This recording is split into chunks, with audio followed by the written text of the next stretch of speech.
अस्सलाम वालेकुम दोस्तों, कैसे हो? उम्मीद है कि सब खैरियत से होंगे। अल्लाह आप लोगों को ऐसे ही खुश रखे। कल तरावी के बाद चाय की होटल पर चाय पीते हुए एक छोटा सा इंसिडेंट मेरे साथ हुआ, एक छोटा सा वाकया मेरे साथ हुआ। घर पर आकर मैंने उस वाकये पे थोड़ा सोचा तो मुझे थोड़ी सी इबरत हासिल हुई। तो मैंने कहा कल के वीडियो में ये वाकया, ये इंसिडेंट आप लोगों से मैं जरूर डिस्कस करूंगा, शायद आपको भी इससे कुछ इबरत मिले। मुझे तो वाकई में बहुत इबरत मिली, वो मैं सुना देता हूं, आपको खुद ही समझ में आ जाएगा।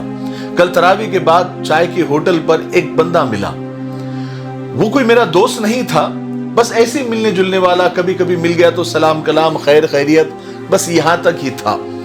लेकिन माशाल्लाह पढ़ा लिखा है, आईटी में जॉब करता है, अभी एक अच्छी सोसाइटी में अच्छा रो हाउस यानी अच्छा बंगला है। और 6 महीने पहले ही उसके अब्बा का इंतकाल हुआ था, तो मैंने थोड़ा सा मिलकर चाय पीते पीते थोड़ी ताज़ियत भी कर दी। फिर हमारी बातें होने लगी, तो बातों बातों में मैंने पूछा कि भाई इस रमजान में अब्बा के लिए कुछ ईसाले सवाब किया या नहीं? तो उसने बड़ी लापरवाही के साथ मुझे जवाब दिया कि वो तो मैंने अब्बा के इंतकाल के 3 दिन बाद ही मदरसे के बच्चों को बुलवाकर कुरान खानी करवा दी थी, बख्शवा दिया था, बस इतना काफी है ना, और क्या करना होता है और कब तक करना होता है?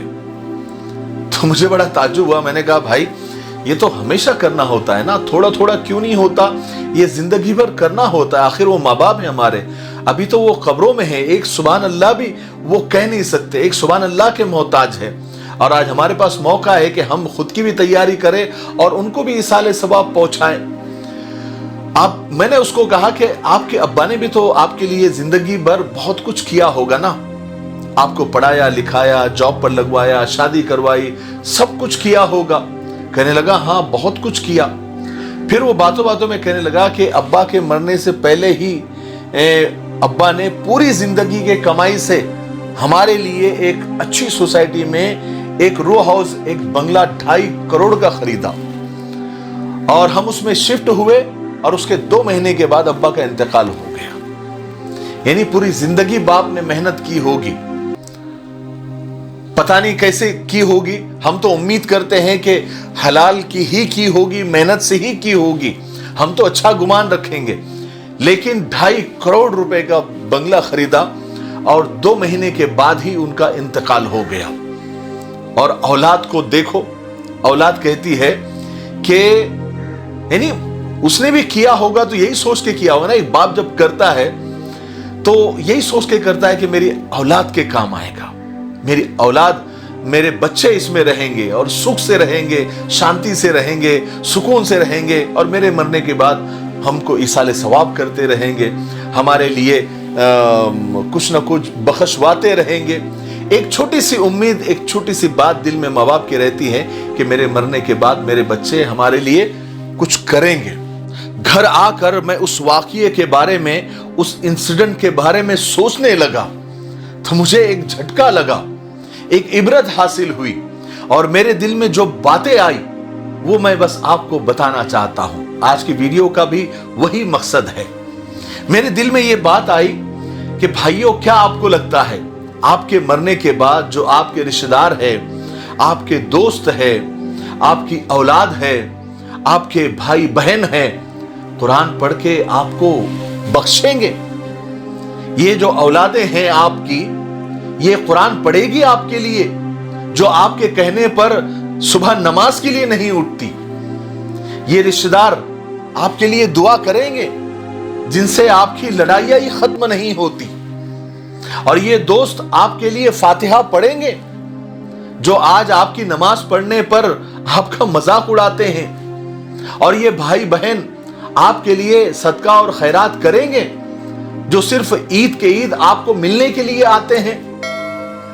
ऐ गाफिल और भोले इंसानों, खुलूस के जमाने गुजर गए, कयामत करीब है, अफरा तफरी का दौर है, नफसा नफसी का आलम है, हर एक को बस अपनी अपनी पड़ी है। जो कयामत का मंजर, हशर का मंजर हम सुनते थे, वो आज हमने दुनिया में देख लिया है। यहां तो लोग जिंदों को भूले बैठे हैं, مرنے کے بعد تم کو کون یاد رکھے گا؟ اپنی آخرت کی فکر ہم کو خود کرنی ہوگی، اپنے لیے قرآن خود پڑھنا ہوگا، یہی عقل مندی ہے۔ اپنے لیے نماز، اپنے لیے روزے، اپنے لیے زکوٰۃ، اپنے لیے حج، اپنے لیے خیر کے کام، اپنے لیے جو بھی اچھے کام ہو سکتے جن سے ثواب ملتا ہے وہ ہم کو خود کرنا ہوگا۔ اپنے ہاتھ سے صدقہ اور خیرات کر کے ہم یہاں سے رخصت ہم کو ہونا چاہیے۔ صرف دنیا کا سامان جمع کرتے کرتے اولاد کے بھروسے پہ اور رشتہ داروں کے بھروسے پہ خالی ہاتھ جانا پڑے گا۔ آگاہ اپنی موت سے کوئی بشر نہیں، ساما ہے 100 برس کا، پل کی خبر نہیں۔ اور اخیر میں راحت اندوری صاحب کی چند لائنیں آپ کو سنا کر آج کی بات کو ختم کرتا ہوں۔ یہ لائنیں ضرور ہمیں کچھ اور مزید احساس دلائے گی۔ اشعار کچھ اس طرح سے ہیں کہ کشتی تیرا نصیب چمکدار کر دیا، اس پار کے تھپیڑوں نے اس پار کر دیا۔ افواہ تھی کہ میری طبیعت خراب ہے، لوگوں نے پوچھ پوچھ کے بیمار کر دیا۔ راتوں کو چاندنی کے بھروسے نہ چھوڑنا، سورج نے جگنوؤں کو خبردار کر دیا۔ رک رک کے لوگ دیکھ رہے ہیں میری طرف، تم نے ذرا سی بات کو اخبار کر دیا۔ اس بار ایک اور بھی دیوار گر گئی، بارش نے میرے گھر کو ہوادار کر دیا۔ بولا تھا سچ تو زہر پلایا گیا مجھے، اچھائیوں نے مجھ کو گنہگار کر دیا۔ 2 گز ہی سہی مگر یہ میری ملکیت تو ہے، اے موت تو نے مجھے زمیندار کر دیا۔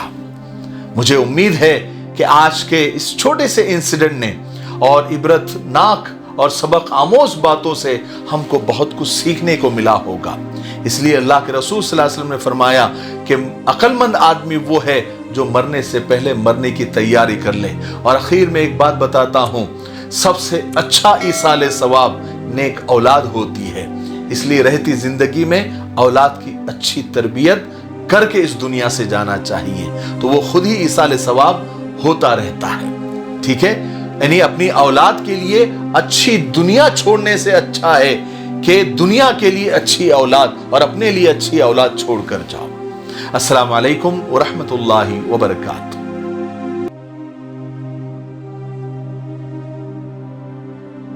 ساتھیوں، اگر آپ GCC کنٹری یعنی گلف کنٹری میں آپ جاب کرنا چاہتے ہو اور جاب ڈھونڈ رہے ہوں، جیسے کہ دبئی، سعودی، عمان، بحرین، قطر، کویت، کسی بھی کنٹری میں آپ کو جاب کرنا ہے تو اب آپ کے جاب کی سرچ ختم ہو گئی۔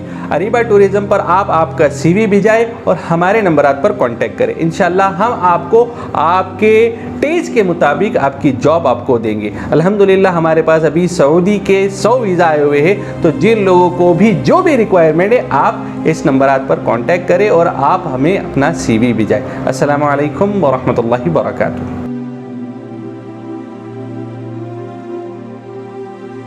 السلام علیکم ورحمۃ اللہ وبرکاتہ۔ مسائل، فضائل اور دین کی ضروری معلومات کے لیے ہمارے آسان دین چینل کو وزٹ اور سبسکرائب کریں، لنک ڈسکرپشن میں موجود ہے۔